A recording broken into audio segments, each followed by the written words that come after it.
In episode 24 of Dirt Road Divinity, Scott McClure shares about his journey.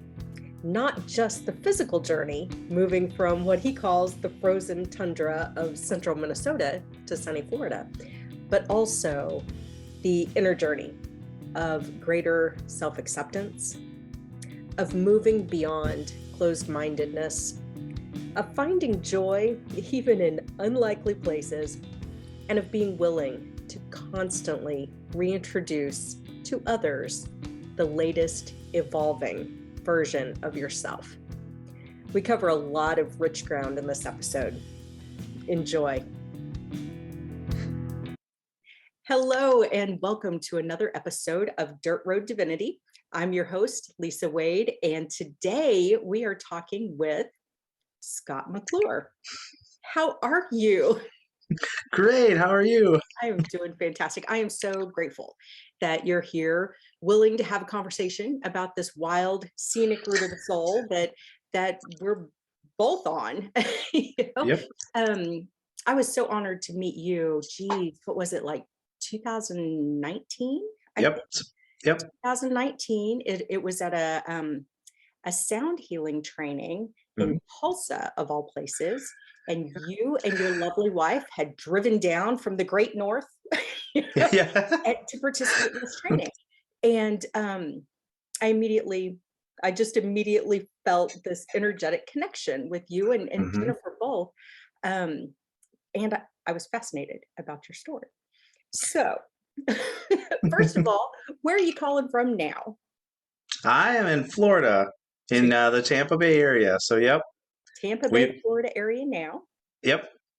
Yes, and we moved in 2020 in August, so the height of COVID. We were like, well, let's go. Let's go. Yep. And you moved down from where? Where were you based? From central Minnesota. Definitely the frozen tundra. The frozen tundra. Now, I'm curious, how on earth from central Minnesota did you find yourself at a sound healing training in Tulsa, Oklahoma? What happened to that even part of a plan? Oh my gosh. That's a wild story, I guess, in my opinion. So I was, I've been on the spiritual path for a little while now, but my wife has been on quite a bit longer. And she was trying to find, her purpose, what she was here to bring to the world, and was struggling and finally got some guidance that sound healing, but didn't know if it was tuning forks or anything else, wasn't sure. And she finds singing bowls. And then she finds she had liked or followed somebody on Facebook who had gone to the training that we went to, a different one, obviously. And so she got a hold of Jay and started talking to him. And she's like, I want to go. I'm like, oh, okay, cool. We talked about it. And at first I wasn't going to. I'm like, you're going to drive down to Tulsa, 12-hour drive. I should go with you. I don't mind driving. She doesn't like driving. It works. I can go support you, cool. And then I talked to Jay. And I wasn't going to go. I was going to drive down, just hang out or whatever. And he's like, I really think you should come. And after talking to him, I'm like, all right, what the heck, right? I'm there. I got to start getting out of my comfort zone because I was definitely the guy in the box. That's who I was. Like this, and so, yeah, I shifted my thinking a little bit. And then, we wind up in Tulsa, which was such an amazing experience. And I've told you this before, but when I walked in the room the first time into, the yoga room where we were learning on the very first night, the only thing in my head, I was like, don't think they're all hippies. Don't think they're all hippies. Don't think they're all hippies, because I'm just this dude, like, I don't know what I was, and I didn't. I let that go, and it was so beautiful. It was such a beautiful experience. So, and that is exactly one of the reasons that I love the fact that we are having this conversation, because growing up, the frozen tundra, and you come from you had what you were a diesel mechanic by trade. Yep. For the city, so not hippie roots at all. No. No. You were not on hippie path. You were not on spiritual, let's think outside the box kind of path, really. Yep. So how I'd love to learn a little bit more about like who you were before, and then how, like, I don't know if it was little seeds being planted or little doors being opened or, Mhm. kind of what was the process where you went, huh, maybe there's something else to consider out there. So it's interesting to talk about the person because that I was before. That feels like a lifetime ago, Mhm, and it's been, um, I'll say 5 to 7 years before. It was probably 7 years ago that I started to think about things a little differently, but mainly with my health. I worked a lot. I was gone a lot. So my daughter was born in 2012. And that's when Jennifer started her journey. She mhm, realized that there's more to life than, what we're all kind of led to believe. mhm, And I was like, boy, she started telling me some things, and it was basic at first, and I was like, no, no, no, no, no. And like I said, stuck in that box. I would not look outside of it, and I was a very close-minded, um, just my way was the right way. Um, Trying to think, like it was ugly looking back. Like I don't even, it's something I need to make peace with, but it's hard looking back. I'm like, oh, you kind of get that of who I was, but it got me here. So I have to be grateful that I got to this point. Um, so yeah, I was just one of those people. I would not look at anything differently than what I had been taught and what I had learned in my life. I wouldn't look at anything else. I wouldn't open a different box, if you will, a different door. I like doors better. Yeah. mhm, To peek through.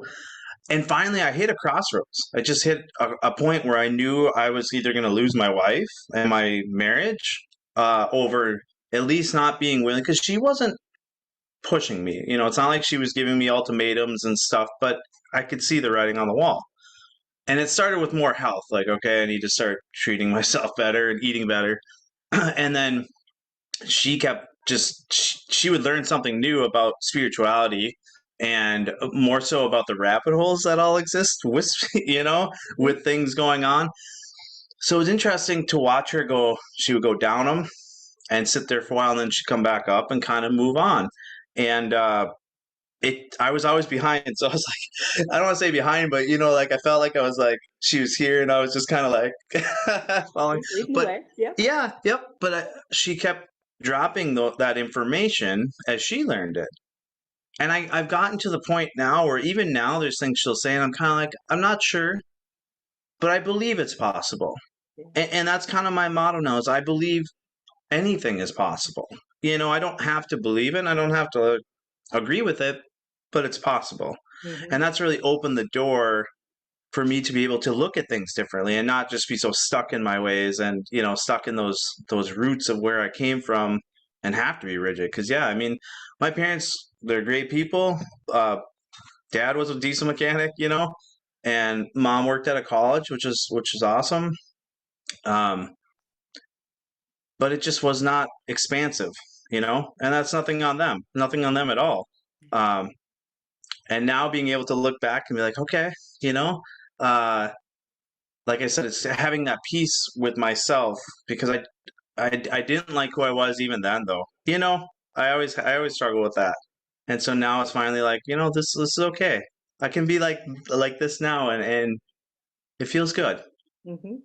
So, so you're liking yourself a little better these days. Yes, yes, for sure. You're a pretty likable fella. Oh, I'm thank gonna you. say, pretty likable fella. So, it's fascinating how we go through life and that there are certain things or certain people who will be kind of catalysts in our life and Hmm. do create that crossroads type of experience where we have to go a little deeper and say, okay, well, what do I want? What am I willing to kind of look beyond this part of what I think I know, you know, to something else that might be a bit more expansive. Um, that's beautiful. Thank you for sharing that.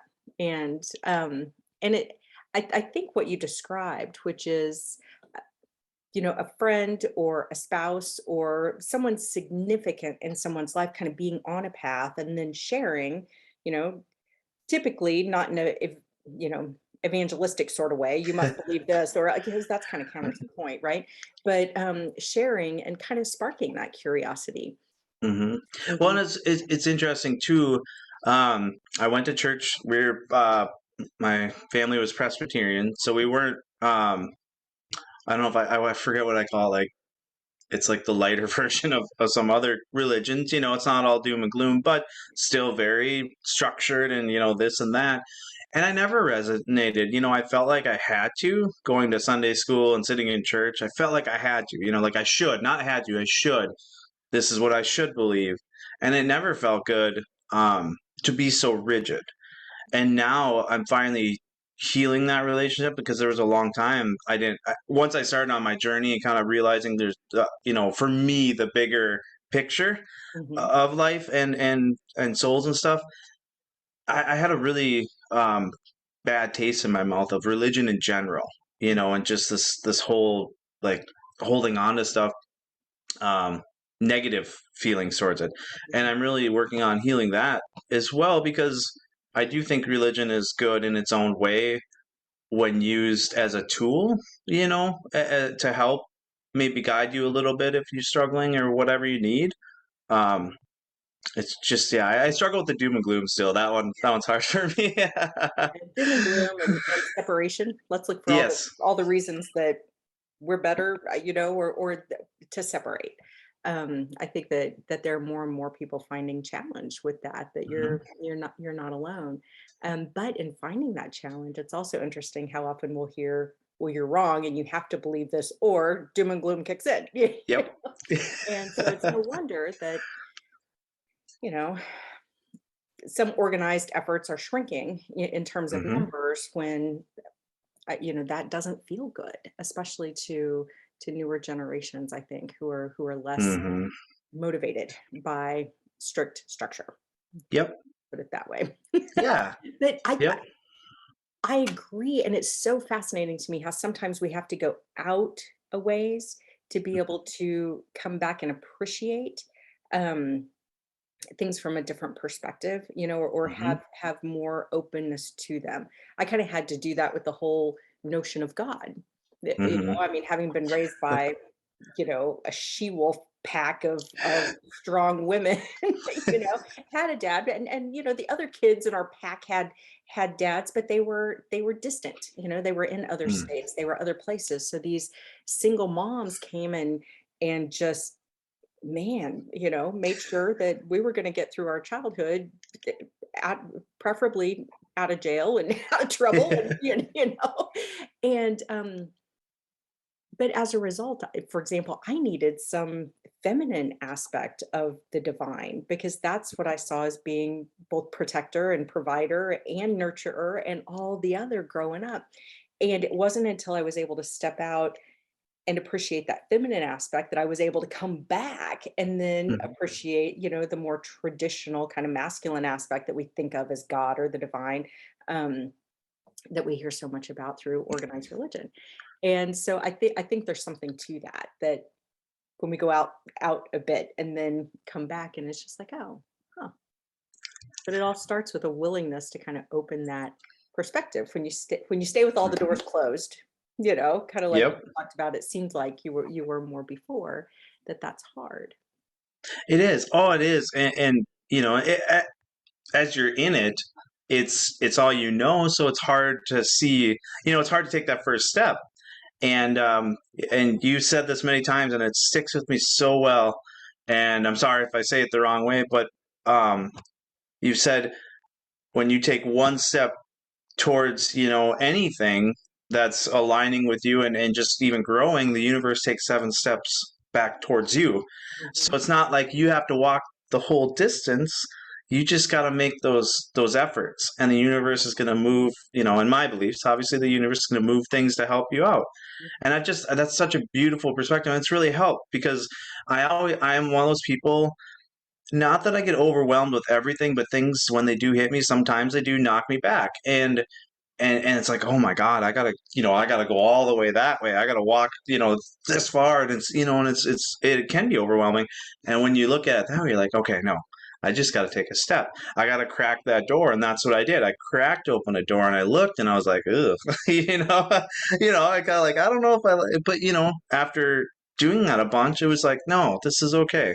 And Mhm. again, I don't have to believe everything. I don't have to agree with everything anyone says, Yeah. but being willing to look at it and not um, fixate on woo woo shit, as you say, and fixating on that it is that when it's not, it's just beautiful things out there to help us. Yeah. Yeah. What a great perspective. And it kind of comes back to this idea of being your own authority, like being willing to have the open mind and open heart that can look at things from various perspectives and go, huh, curiosity, that's fascinating, but then really discerning, what works for you and Hmm. letting you be your own authority on whatever your path looks like. And knowing that it's going to look different from somebody else's, and you don't have to stress too much about, ooh, but what will they think? Yep, exactly. Yeah, you've really opened up to that. That's incredible. Um, one of the things I remember kind of early, this may have been in 2000, right around the time when you were getting ready to move, I think. I can't remember exactly when it was, but I got some pretty clear guidance that, and we've had some of these conversations, but that kind of the earth is evolving, right? Hmm. And we human consciousness on the earth is evolving along with it. And I was in meditation one day and got a really clear message that it's so important that no one be left behind, as we're evolving, and that especially for um, for white men in the Midwest who might identify more, like you did before, that it's really important that they're part of where we're going and not left behind. And that's why I'm so grateful to you and others like you who look and go, yeah, maybe there's a different way, and have the courage. And to me, it's a sign of bravery to have the courage to open perspective a little and just kind of peek around the corner into the unknown and go, huh, what might be there and what fits? Because it's not all that common. It's not all that common. Is there any advice you might have for other guys, who find themselves in a similar situation that maybe you did, what, 5, 7 years ago, just in terms of how to crack that door a little bit? um, One of the things that comes to mind is just, and it's hard. I mean, I struggle with this too now. Obviously, I struggle with things every day, and I feel like I do have a beautiful perspective on how I think things are flowing in life and the universe, but it doesn't mean every day is that way. Obviously, life happens, um, but don't be hard on yourself. If you want to look at something and you're like, okay, I've been part of organized religion my whole life, but it's not serving me, then look at something else. And but don't necessarily attach to it and say, okay, now I have to. Because I thought too, once I became, once I got certified in sound healing training, then my mind's like, okay, do I got to wear white? Do I got to grow a really long beard? Do I got to become, and it's like, no, I can be me. I am me, and it's okay. So it's okay to be who you are. And it's also okay to look at who you are and realize the parts maybe that you don't like and start looking at other things. And it's just exploring. Don't be afraid to explore, maybe is the best. And be okay with it not caring or not necessarily liking what you see in Mhm. yourself or what you're exploring. But not being so hard on yourself, because we all do that. The inner dialogue is can be terrible. Yeah. And so what, you look at something and you're like, ugh. Or like me, when I'm looking back at my former self, it's like, ugh, I can't believe it was like that. Well, I was, and that's okay, because I moved past it, and I want to be happy with who I am. So it's all a process. Yeah. Like you were doing the best you could with what you had at the time. Yes. And now Yes. you have different awareness and can make the choice to see things or do things differently. Yes, exactly. Yeah, that to me, is the beauty of free will in this human meat suit we're walking around in, is exactly that. I had there was a guy that I dated like in high school and part of college, and 30 years later we reconnect we were friends on Facebook, and he made some comment like it was really kind of pissy about, well, you've changed. You're nothing like you were in high school. And he meant it as an insult, and I thought, "Oh, thank God." Yeah. Thank God, you know? Yeah. What a Yeah. blessing. But Yeah. to me, if I was exactly the same person that I was 30, years ago, then I've missed the opportunity of human life, to grow and evolve and shift and open doors of awareness. And you're proven you can do that at any time, at any time, and Yep. feel okay about it, feel even better Yeah. about it. Yeah. Feeling better and being again, don't be a like I shouldn't say don't, but try not to attach to. I've talked to people, and especially I would say older people that have started to come into different awarenesses, and like, oh, I wish I would have started sooner. Mhm, Well, we all wish we would have started sooner, maybe in a way, you mhm. know, but you didn't, and that's okay. That's not the point. The point is you started. Yeah. So again, not fixating on, okay, I'm 30, 40, 50, 60, 70, 80. Doesn't matter the age. It matters what you're trying to do to help yourself. And, Yeah. and so not fixating on the shoulda, woulda, coulda, Yep. and instead on, hey, this is what I'm doing and I'm okay with it. And it's okay. That's fantastic. Yes, absolutely. We've grown together in Yeah. a Yep. couple of programs that I've offered, and one of the things that I really value about you, and that I value about other people who hold this same kind of energy, that you do. I'm thinking specifically about the sexual energy alchemy program, Yep. and I knew that there were going to be a lot of women in there, and you were brave, and you were like our token guy. Yeah. But I reached out specifically to you, encouraging you to be in that program, because it felt to me like, especially women who were exploring, the energetic sides of sensuality, for example, um, that it would be very helpful to have a male presence, a male voice that wasn't threatening, but instead was very supportive and almost provided, that kind of almost like protector energy, but to where they could see a different perspective, or um, a different way of looking at things without it feeling threatening.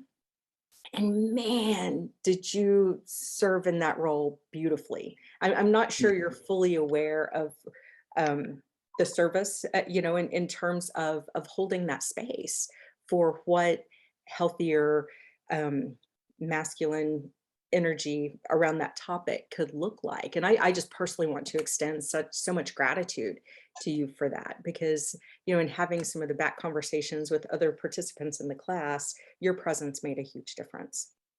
Oh, well, thank you for sharing that. I appreciate that. Yeah, I don't realize. Um, I there's times that, especially you're very good at expressing your gratitude to people, and I appreciate that about you. One of the many things, but you're always very genuine Mm. in the way you share things in general, and then when you're also sharing about somebody, it's very genuine, which is so lovely, because there's so much fake crap in the world now. But yeah, it's a hard one for me.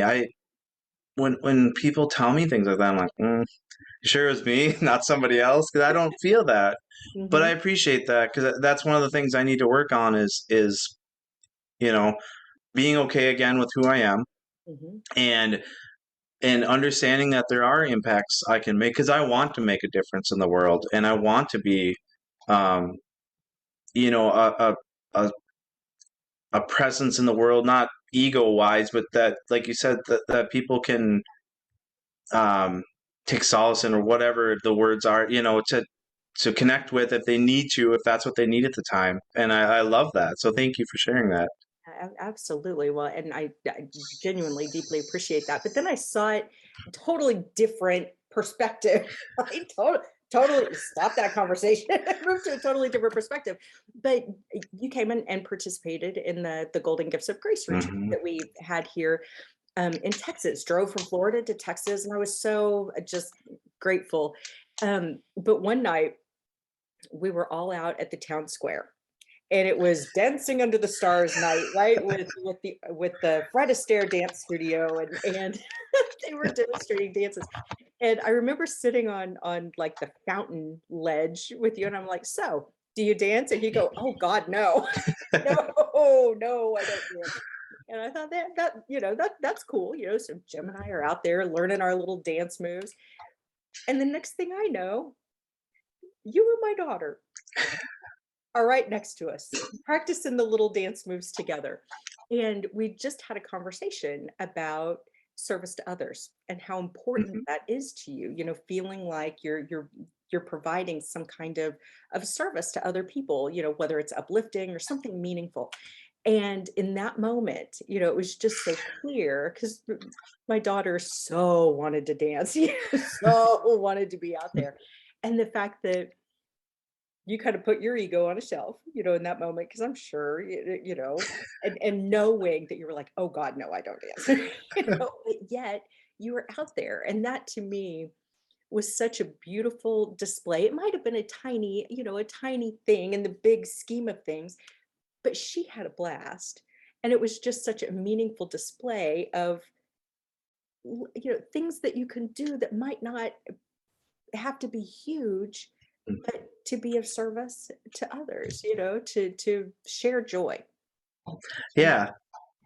so thank you for that too. Yeah. Thank you. I think that's one of the lessons I'm really, I don't say really working on, but wanting to work on is realizing, along with growth is joy. I always associate with this big thing, big trips or big events, and it doesn't have to be. Dancing was fun, and yeah, I probably look terrible. I don't care. Like we talked, I'll never see those people. And even if I did, if you're gonna make fun of me for my dancing, great. That's on you. I still can't pop my hip, just out of socket. Just out of sight. But just realizing that those little moments are beautiful. And not focusing on the big ones because the big ones will come when they need to, and the little ones are always there. And that's helped. Yeah, that's been one of the things you've really help me with too is trying to look at things in that perspective, not the big expansive giant universal things, but the small little day-to-day things where you can find joy and gratitude and even peace. Just Mm. so yeah, I appreciated her dancing with me. It was a little bit of a struggle trying to get the moves right. I think everyone's toes were safe in that Yep. particular encounter. Yeah. I think you hit on such an important thing, though, that the idea that when we only subscribe meaning or joy or, to the mountaintop moments, Mhm. rather than the everyday little things in the trenches, we miss so much Mhm. that can be incredibly fulfilling. So looking for those little tiny moments that might seem completely mundane to a lot of people, but finding the joy in that. Like yesterday, before the call, I mentioned we took the dog to a golden retriever pool party. It's just insane. I mean, 20 to 30 golden retrievers who were so in their joy moment, right? I mean, Mhm. there's water, there's fetching, there's playing, there's puppies rustling everywhere. And it's like, oh wow, it was hotter than Hades. I mean, it was, well over 100 degrees in South Texas. And it, and the humans were having as much fun as the dogs were. Ju- And I think part of it was just watching that joy, but at one point I see a little dragonfly fly by and I'm like, so for me, even Mhm. little things like, oh, there's a dragonfly or a butterfly or a puppy getting really excited or whatever. It doesn't even have to be about me, but just noticing the beauty or the awe or wonder in the rest of the world. And it Mhm. kind of feels like through our conversations that you've started recognizing some of that too. And I love the story that you tell about your moment of joy that you remember while you were driving. Would you mind sharing that? It's Yeah. one that gals Uh, might not relate to, but I think other guys possibly would, you know? yeah. So my moment of joy, especially when we were when I was, going through the class with you and you talked about it, I went and picked up some, I think, food or whatever one night. And it was a nice Florida night. We were down here and I had the windows down, music cranked, and I was living life. It was great. It was nice. And I get behind a dump truck, and being a diesel mechanic, I've been around equipment my whole life. My dad used to, work for a construction guy, small company. He would take me a lot. I used to go on the trucks, go on equipment. So much fun. So I'm behind this dump truck, and you can tell this guy. I don't know if he was having fun or in a hurry, but every light, he just he had straight pipes on it, big stacks, and he was just giving it. And I could smell the diesel, and I was just following it, and I just felt surreal. And I told you this, but I felt like I was watching myself through the sunroof of my car. And Wow. it's night, but I'm actually above me looking, and I was just like, wow, like I'm like, this is amazing. The truck sounds amazing. I can smell the diesel fumes. Got this big stupid smile on my face, I'm by myself, just living life and living in the moment because it was fun, and I enjoyed it. I don't know if it brought me back a little bit. But yeah, it was just this beautiful and having the awareness because I realized it at that moment instead of realizing I always realize things later, kind of, I look back, I'm like, oh, that was really fun Mhm. later. And at that moment I was like, no, this is fun. And so yeah, it was so much fun. Uh And that, who would guess that being behind a dump truck, I mean, for yeah, most people, that might not be the thing that that's yep. super joy-filled for them. But for you having that awareness and going, this, might not be able to recreate it every day, but this is a moment that you could really take stock in right then, but then positive memories in the future. Yeah. That's Yep. that's fantastic. So Florida life now.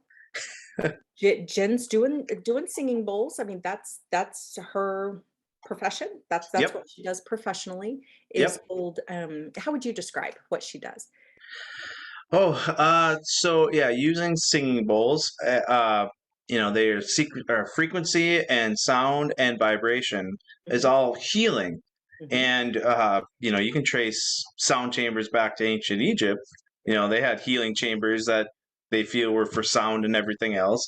So it's not a new age thing; it's an old remembrance of what we used to do. And so, you can lay there, you can sit there, you can stand, you can do whatever you want. You can dance around if you want during the session. Most people lay down, obviously, comfortable or to be comfortable, and then yeah, she sits and she'll play the different bowls, which are different notes. So mhm. they provide like I said, different frequencies and tones and stuff, and it's pleasing to the ear, but it also is healing you on a cellular level. I mean, it gets right in there where it needs to go, and that's why we like it. It's not specific to, you can set the intention to focus on a certain part of the body if you want, Mhm. or a certain problem if you want, to try and bring some clarity, or you can just let it wash over you and let it do what it needs to do because they're going to do those bowls, as they're going to do what they need to do, Yeah. even if you don't believe it.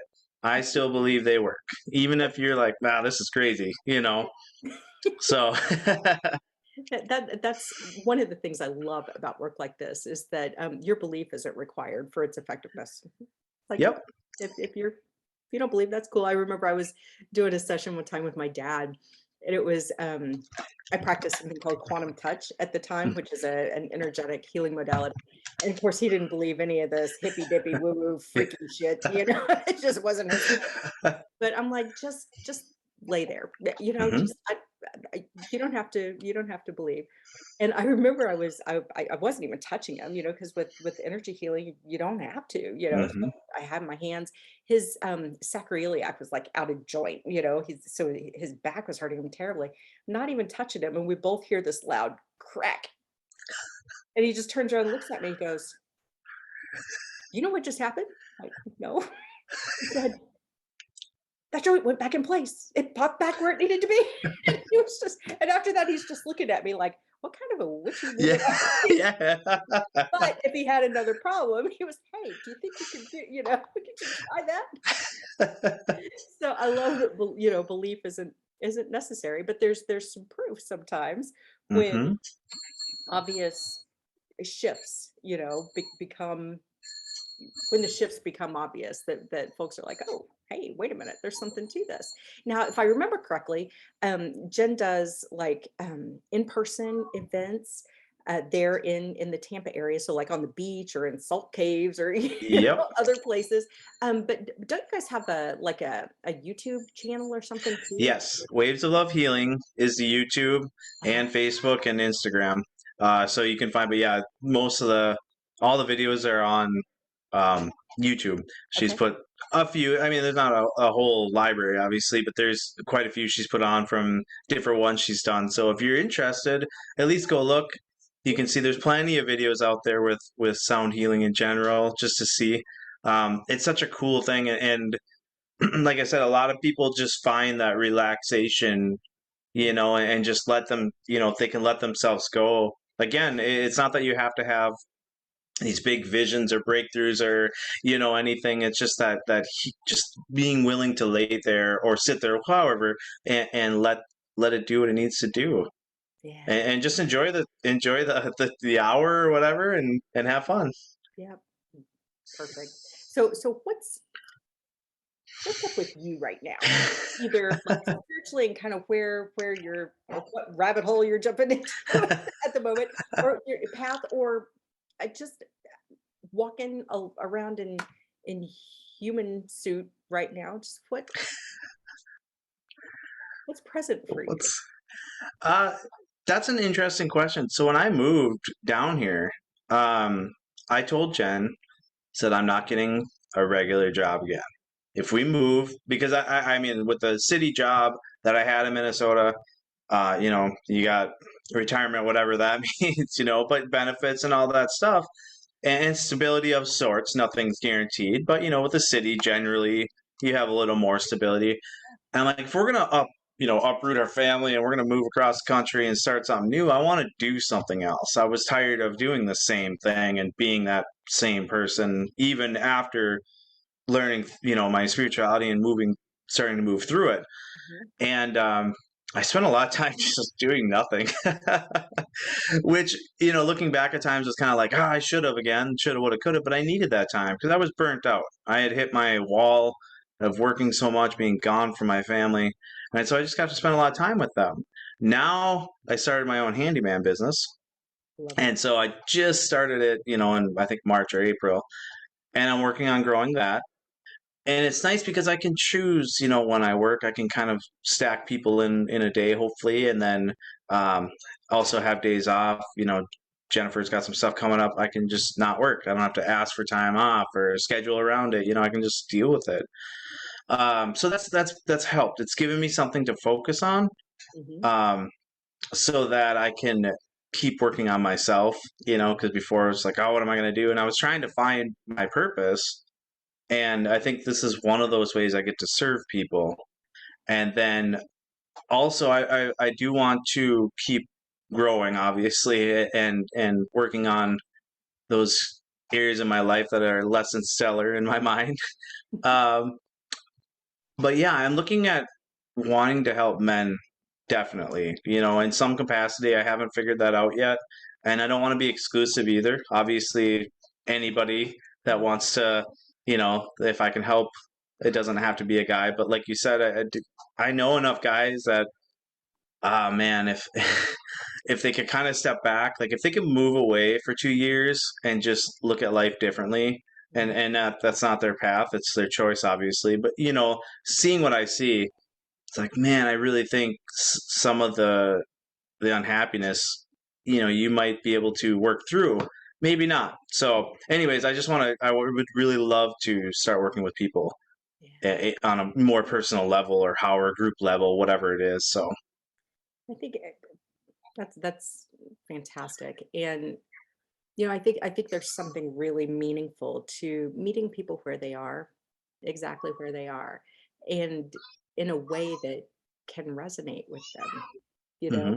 So when you look at, you mentioned Jay earlier, who led the singing bowl training, and Jay Yeah. had the long hair and the long beard and wore all white, and he's not going to be the guy to meet some people, Yep. where they are necessarily. For many, sure, but not, others are going to be way more comfortable or resonate more with you, in your non-white and your shorter beard, your fun cats, whatever you're up for diesel fumes. Yeah.